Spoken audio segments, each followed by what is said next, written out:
Hi there, it's me, Esther Boykin, or Esther B, MFT. I'm so excited. Tonight is our first kitchen conversations, and irony of all ironies, we're doing it in my actual kitchen, which if you didn't read the blog post or you're not entirely sure what the whole kitchen conversation series is about, seems fairly obvious. Obviously, I should be in my kitchen, right? But really, it's not so much about the kitchen, but what the kitchen seems to represent for most of us. I don't know about you, but in my house, the kitchen is basically like a magnet for conversation. Everything important that ever gets talked about, everything that means anything in our lives happens in the kitchen. I love to entertain. I think I said this in the blog post. And so I like to throw parties, and I have dinner parties, and I spread out the drinks and the hors d'oeuvres, and I try to lure people into other rooms. But somehow, when it's time to really talk, to really kind of connect with our friends or our family, we end up in the kitchen. And I really have been looking for a way to connect with my clients and my readers and just kind of people out there, you. I want to connect with you and really just sort of talk about life, love, relationships, family, all of that good stuff. And I thought, you know, if it works when people come to my house, then maybe it works for us outside of my house. So the kitchen conversations will happen every month. They won't always happen in my actual kitchen, but today, I guess this is my Christmas present to you. Here we are. We're in my kitchen. I got my coffee. Can hear my mother's voice now. It's way too late for coffee, but as far as I'm concerned, it's never too late for a good espresso or a good cup of coffee. So here we are. Best I can tell, we don't have anybody joining the call just yet, but I'm hoping that we'll have some people come on and we'll be able to talk and laugh and answer questions. That's really what this kitchen conversation series is about, is really just sort of giving you access to what I know based on my personal experience, and hopefully more importantly, based on my professional experience. That, you know, not everybody wants to come to my office or has a question that merits, 50 minutes and, a therapy bill at the end. Sometimes we just want to talk. We just, what do I see? What do I get to know? And so that's kind of where we are. It looks like we have a viewer, and I'm going to say this up front. I am not an expert at Google Hangouts, and so I'm not entirely sure how to add people, but I think that if you got an invitation, and you should be able to click on your camera and add yourself to the process. And so we've got everyone should now be able to see there's got a question and answer little column, little chat column, should be on the right hand of your screen, or at least it's on the right hand of mine. And you can type your questions there. And if you can't quite figure out how to get on camera and you'd like to actually get on camera or be on the audio and talk to me, post it in the question section and we will figure it out. Tonight's going to be a little trial and error because this will be the first time that we're really going live with lots of new people. So I'm excited. I'm ready to get started. Hopefully you guys are too. I'm going to keep an eye out for questions, but I actually had some questions that were emailed to me. So I thought maybe that's a good place to start as people make their way into the Google Hangout and kind of like me, figure their way around the technology. So I think it would be great. And why don't we get started? So I'm going to start with the first question, and that came from, funny enough, all the questions came from people with G names, which is kind of, I don't know, maybe it's a sign. G for good, G for Google Hangout, I don't know. So tonight's first question, is a big question. We could probably talk about this all night long. What do you do when you feel like you love your partner, but you're not in love with them? Unfortunately, that's a question I hear quite a bit. I hear it in my office. Sometimes I hear it from friends or family or somebody I just met while I'm out and about. And, I think there's sort of the first question to really ask is, where are you in your relationship? Part of what happens, hold on just a second. It looks like I lost you guys. Oh, there we go. Sorry. So the first question I would ask is, where are you in the relationship? because I think that dictates where we go next with this question about loving someone versus being in love with someone. If you've been dating for 3 months or 6 months and you're having fun together and you have a love and affection for this person, you care about them, you want the best for them, but there's no chemistry, there's no spark, there's no sort of that sense of falling in love. Well, that's a little bit different than if you've been married for 20 years or you've been dating for 5 years or 10 years. And at one point you felt this sort of in love kind of emotion. And now what it feels like is a love and a friendship and a different kind of connection that doesn't feel exciting or romantic or, kind of give you butterflies in your stomach. And that unfortunately just sort of happens. It doesn't mean that you stay in that space. My experience and my personal belief is that relationships it's a little like the ocean. It goes in waves. So sometimes you're up, sometimes you're down. Sometimes you feel madly in love and, they come home and it's like they're coming home for the first time.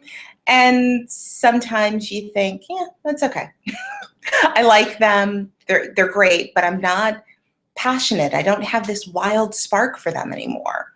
And sometimes that's okay. Sometimes it's really just sort of a phase that you're going through. And I think it's helpful to step back and sort of look at your life and your relationship and say, well, how did I get here? Did I always feel this way? Was it always that there was this missing spark or sense of chemistry, this in love feeling that I think I should have or I want to have? Or is this just a place we've ended up? And if it is, then how did you get to that place? And so let's take the latter example to start off with. If you used to be excited and go on dates and have a lot of fun with each other, and suddenly it just sort of feels like, I love them and I care about them, but it's almost like a friendship as opposed to a romance, then oftentimes it's an issue that's happening in your day-to-day life, in your relationship. Have things gotten boring, monotonous? Did you stop going on dates? Are you busy? Are you stressed? And sometimes we overlook that sometimes things are happening for us personally that don't really involve our partner, but affect the way we feel about them. And so if you're feeling bored at work and you're feeling kind of stuck in a rut and you're feeling just in general, like life is sort of blah, it's hard for you to think differently about your relationship. Now, let's say you're on the other side of the coin. Let's say you've never felt that spark. Then I think you have to start to ask yourself, where are we in this relationship? And I often say to couples and even think to myself, is what you're building, what you have built and what you intend to build as a couple, this life, this relationship, this family, whatever it is that you have, is that bigger than the missing spark? Is what you have together something that feels important and part of your own life purpose? Or is it just that you found somebody nice and you had a good time dating them and you really care about them, but maybe they're not the person that you want to spend your entire life with? Maybe they're not the person that is meant to be your life partner. And that's a much more difficult place to be than if you're fighting all the time or you don't like the person or there's some big red flag or they've done something that you feel like you are struggling to forgive or move on from. Those situations make it a little easier to sort of break up or to end a relationship. But if you're dating and you like them, but mostly you feel like friends as opposed to lovers, then sometimes we have to make the hard call. I think it's a little different when you've invested a lot of time, but when you are just dating, no kids, we're not sharing a house, we haven't built a substantial life together that is our life. It's just two people who've really enjoyed each other's company. Sometimes we have to decide to move on. I have a favorite quote, which, puppies are cute. We love them. But if you adopt every puppy at the pound, then your house is full of shit. Excuse my language. But I think the underlying message there is that sometimes we have to say no to things, even when they feel good, even when they look good, just because it's not the right thing for us. And sometimes that's when we're dating and it's sort of asking that question, I love them, but I'm not in love. Sometimes that's the hard decision to come down on. And sometimes it's about making an effort. So let's see. Do we have anybody on there who's got some questions? Let's see. I don't see any questions yet. Hopefully you guys are able to see the question and answer area. There's also a chat area if anybody can see that and would like to respond. I would love to get some live questions and some live conversation going. But until that happens, until we're ready for that, I'm gonna jump right into question number 2 for tonight. So this is, excuse me, gotta keep up with the coffee before it gets cold. So this question also comes from, G in London. And G wants to know, what are the 3 most important things required to maintain a good relationship? So that's, again, big questions tonight. We're asking for sort of, what are the rules to live by? What are the rules to be in our relationships with? And I actually do have some thoughts about what I believe are the 3 most important things. It's not just my opinion. There's some good research behind that. And so, in fact, I'll start with the 2 things that have recently really been in the news because people have been publishing books and studies. And what John Gottman and some other marital researchers have found, who've done, they've done decades worth of research on marriage and couples and what makes marriages last, and unmarried couples and what makes their relationship last. And consistently, the research comes back to 2 key traits that seem to be crucial, really kind of the telltale signs of whether or not your relationship is likely to sustain itself, or at least sustain itself in a way that feels good and positive and healthy. And those 2 things are kindness and generosity, which seems pretty straightforward. Be nice and share your things. It's sort of like being in kindergarten, right? These are rules that we've hopefully all grown up understanding are really important to every relationship.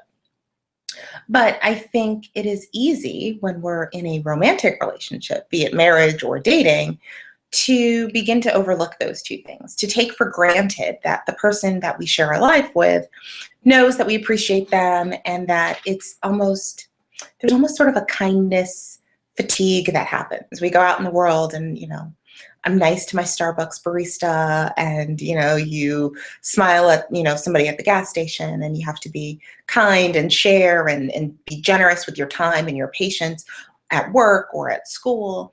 And then you come home and you want to decompress, and we're entitled to that.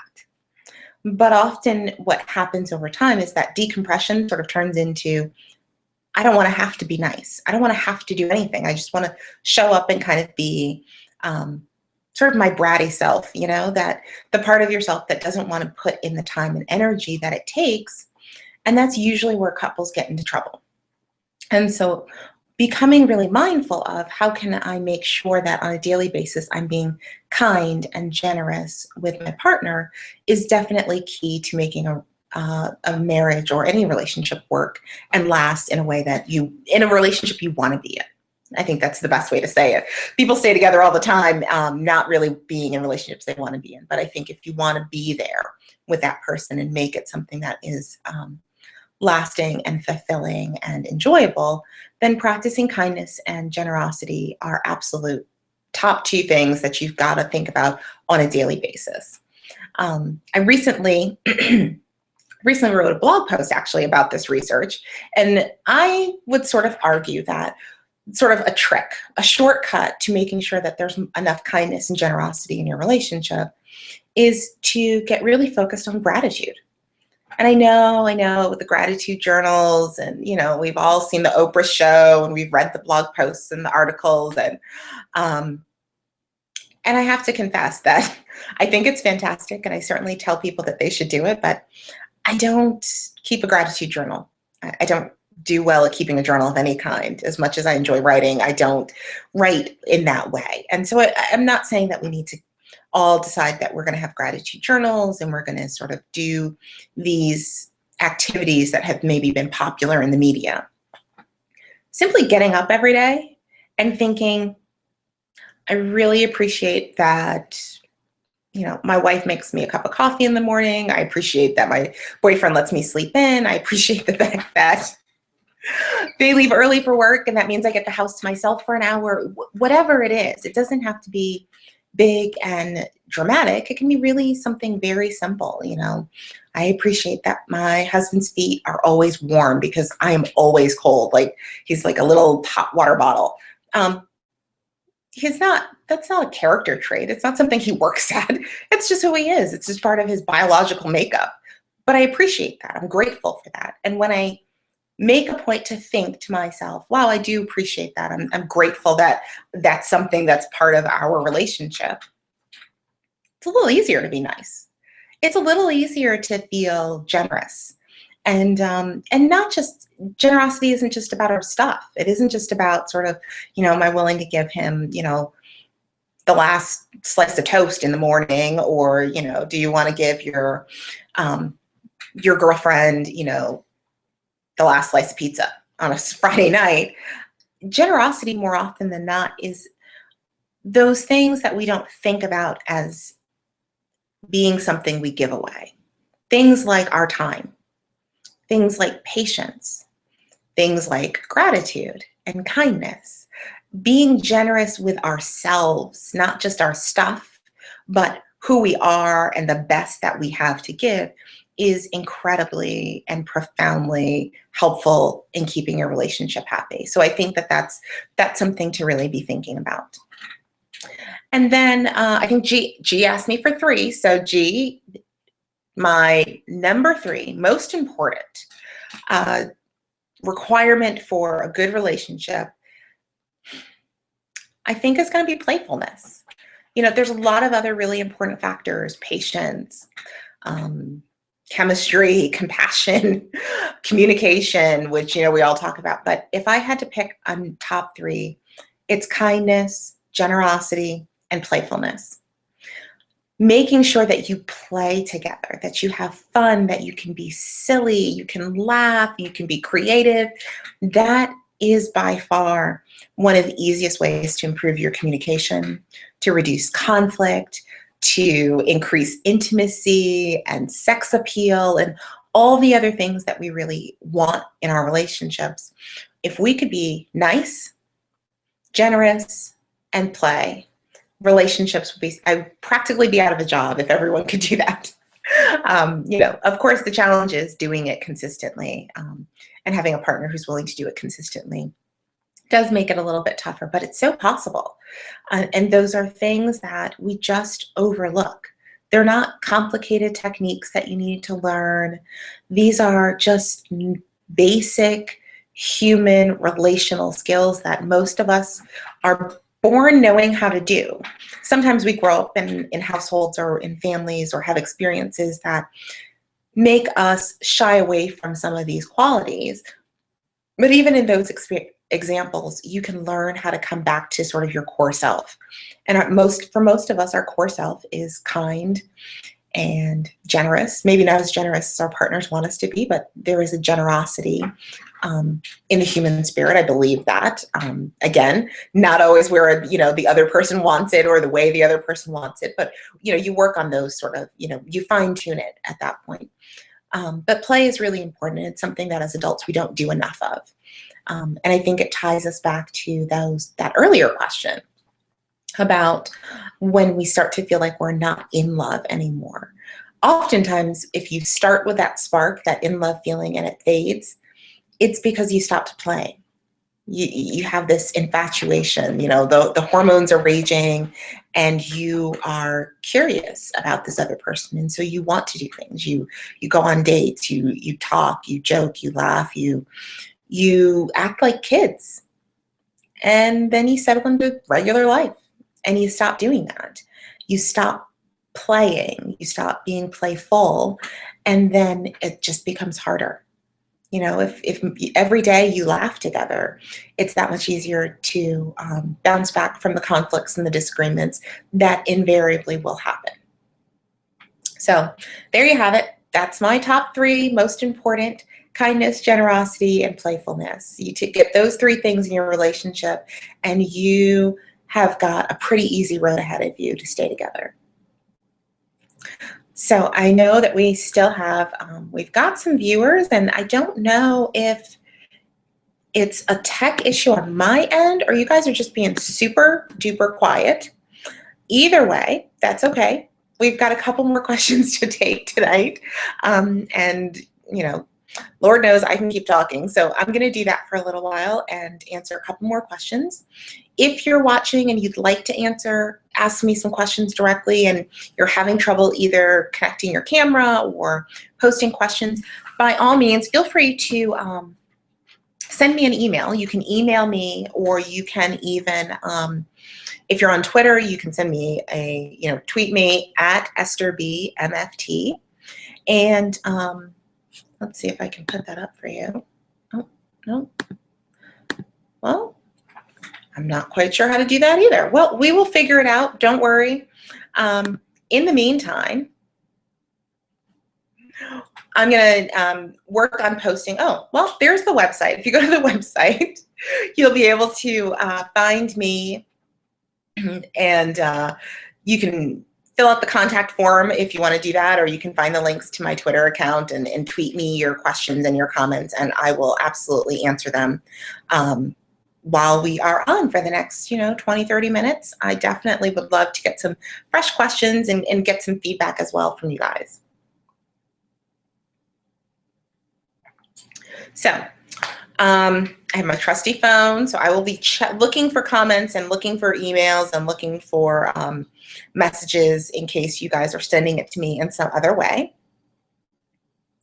And for now, let's move on to question number 3.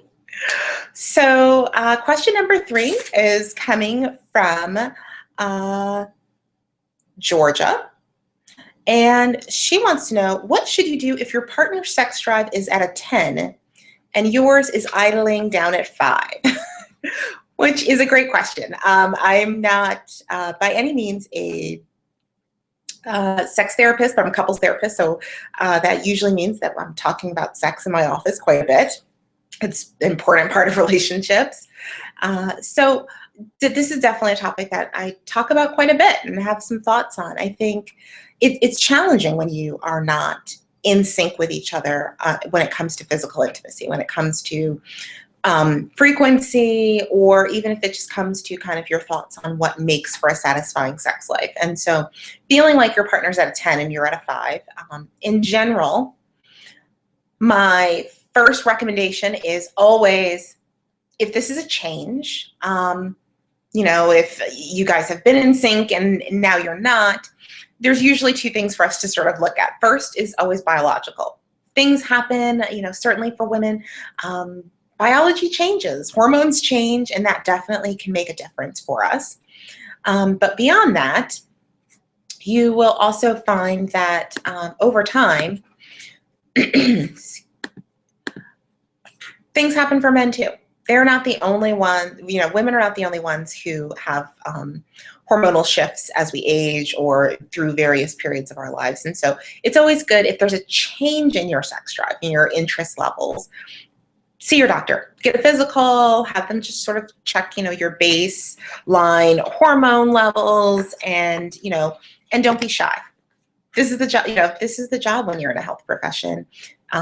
No doctor, no therapist, no psychologist should ever make you feel uncomfortable for asking those questions. It's an important part of your health. And if you can brave it to ask them directly, your doctor's more than happy to sort of work with you and ask some questions and make sure that there aren't any biological underpinnings. So, but assuming that everyone's healthy, and this is just kind of the way it is, you have different expectations or different desired levels, and that's sort of what your relationship has always been like, or it's a new relationship and you're discovering this.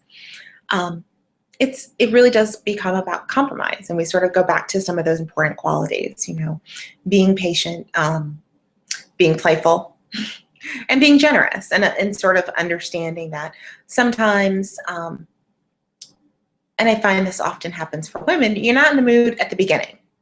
And this is absolutely, unequivocally not an endorsement of sort of pressuring somebody or asking somebody to do something that they don't want to do.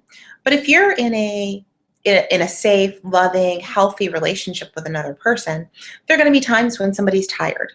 And the partner who is at a 10 has to be understanding and patient and recognize that the other person doesn't have the same interest level.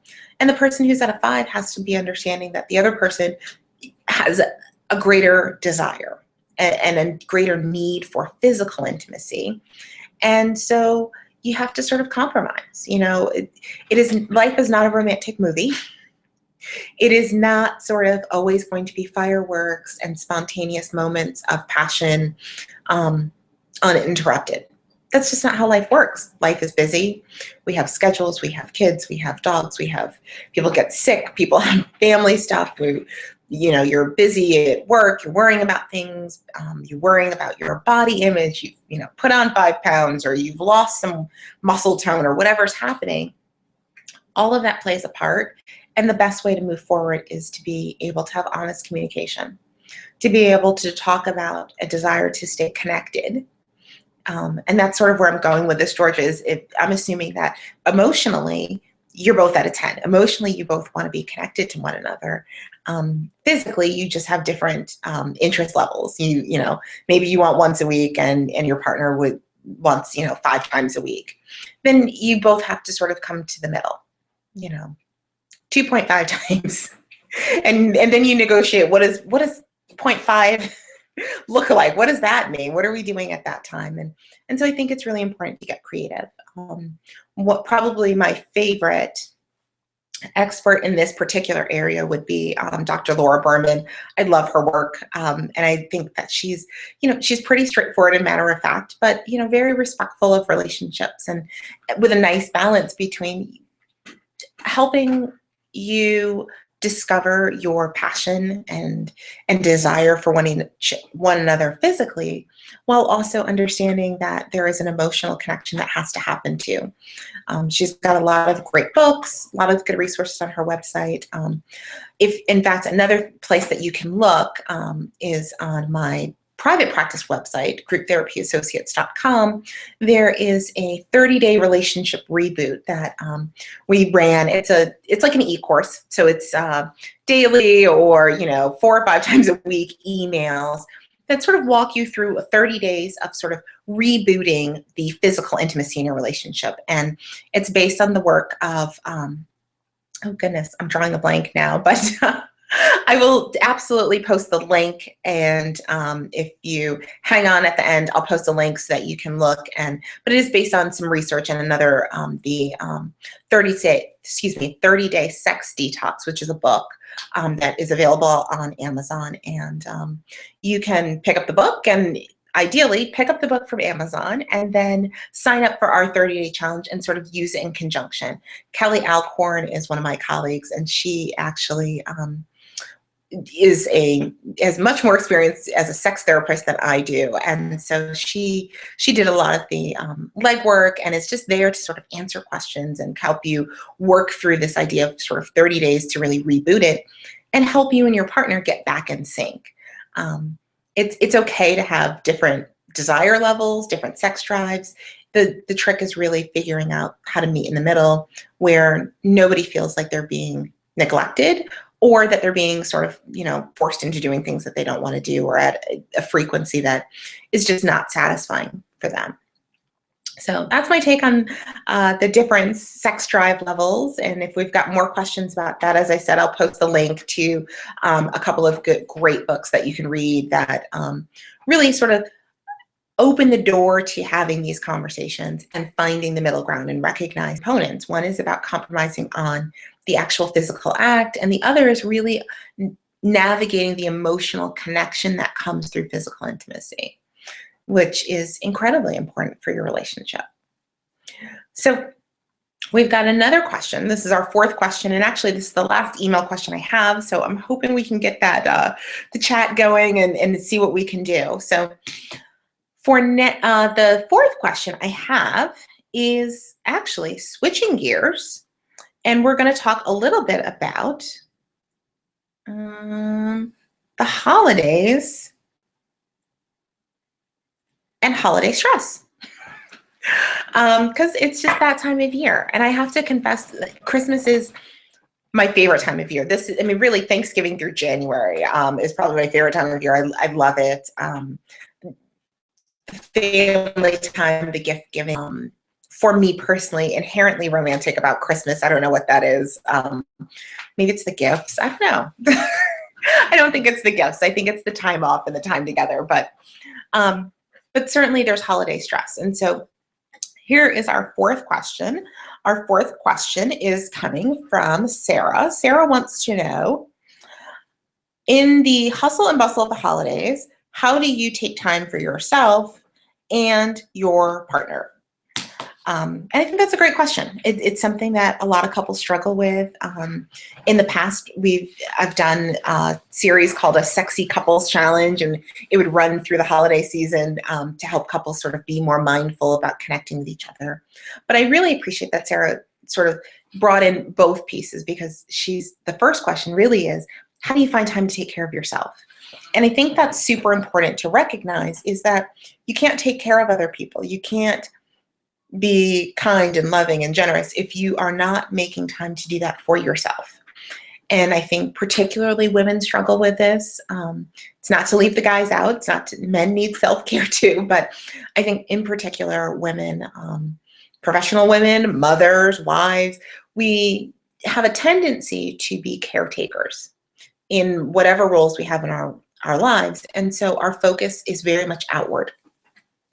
What do other people need? How can I take care of them? Am I doing enough for them? And that gets in the way of making sure that we're doing enough for ourselves. And eventually your tank's empty. You know, it's the airplane rule. If you don't put your oxygen mask on first, then there's nothing left for you to give other people eventually. So I think in the midst of the holidays, one thing that I really like to try to do, and and I confess that I'm not always good about it, pretty early on, somewhere in the beginning of November, but it's never too late to do this. Sit down and make a list of the things you want to do. What do you want to have happen this holiday season? Do you want to go to a lot of parties? Do you want to throw a party? Do you want to have a quiet evening with family? Do you want to take your kids ice skating? Do you want to take your boyfriend or your girlfriend to see the Nutcracker? But make a list of the things that, if you could have sort of the quote unquote perfect holiday, perfect Christmas, or Thanksgiving, or what would you do? What would those things be? Now look at that list and pick your top 3 or your top 4. And then going forward, as things come up, as people invite you to parties, as your children want to make gingerbread cookies and your office party's coming up and you feel like you have to go shopping and you have to decorate and the I have to list starts to grow, come back to the I want to list. Look at those top 3 things and make a commitment to yourself that says, I'm going to do those because they'll be fulfilling to me. And usually somewhere on that top 3 list is an opportunity to also connect with your partner and to make room for you to have some romantic time together. One of the things that I really think is important is to fit it in. Too often, just as we neglect our own self-care, we neglect our relationship care. Well, we have to take the kids to see Santa Claus, and we have to go to the Christmas party for work, and we begin to fill our time with obligations that don't feed ourselves and don't feed our relationship. And so you have to really become very intentional. And so I think you can take that same list concept and get together with your partner and say, okay, let's pick 2 things, 3 things that would make this holiday, this Christmas, this New Year's incredibly special for us. And it could be big. It could be, one of my favorite things, going to Manhattan, going to New York City and looking at the shop windows and ice skating at Rockefeller Center and doing all of those like fabulous tourist things that, I like to do when I go to New York. But it could also be something really small. We're going to pick one weekend and or one Saturday, and we're just going to sleep in. We're going to sleep in, we're going to eat waffles in bed, we're going to watch some cheesy, or better yet, some nostalgic Christmas movies. We're going to watch A Christmas Story and It's a Wonderful Life, or better yet, Elf, one of my favorites. And I just want to have that day. And to decide, maybe you want that day by yourself, and that's fantastic. Do that. Give yourself permission to have it by yourself. Or maybe you want that with your partner, and then you need to go to them and say, I really want us to have this holiday memory. I want us to have this opportunity. And when you begin to do that, if you can do that this year, next year you're going to find yourself going, oh, remember when we made a plan and then we had that day where we stayed in bed and watched movies, or we took that trip, or we went to cut down Christmas trees, which is something that is actually a personal tradition that I have in my family, which really just started with kind of one year. I was like, that seems like that would be so great and fun, and I want to try it, and let's go, and we'll go to the tree farm, and we'll be outside, and there's a bonfire, and I had this whole very romantic notion of cutting down a Christmas tree. And it's not entirely that romantic. It does involve also cutting down a rather large tree. So there's some work involved, but there is a bonfire, and sometimes we roast marshmallows, and sometimes we're really busy. But when you begin to pick one or two small things and start to do them consistently year after year, what you develop is tradition. And tradition or rituals are part of what keep us connected no matter how busy life gets.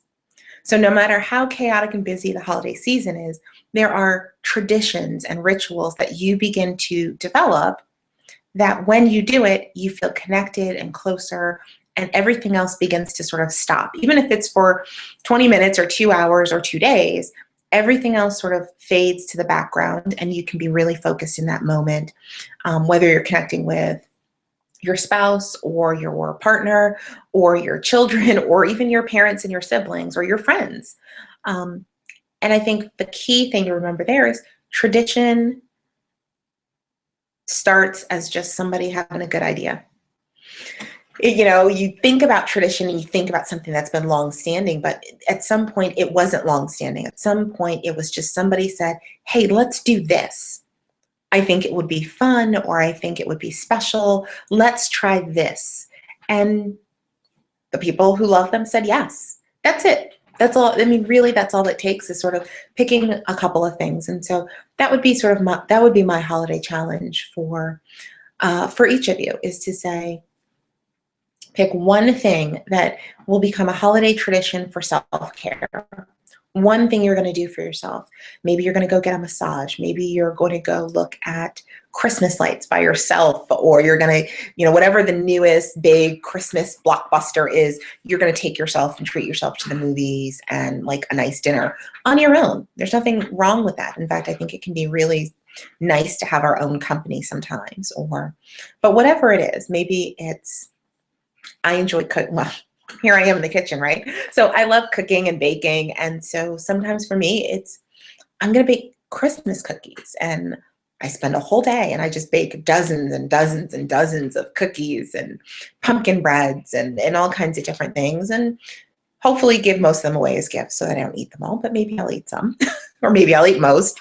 It sort of depends on the year. But those are things that we can do for self-care. And in fact, there's a great article a colleague just sent me about the benefits of cooking, the sort of the therapy of cooking. And so I will also be sure to share that in the link so that you guys can check that out.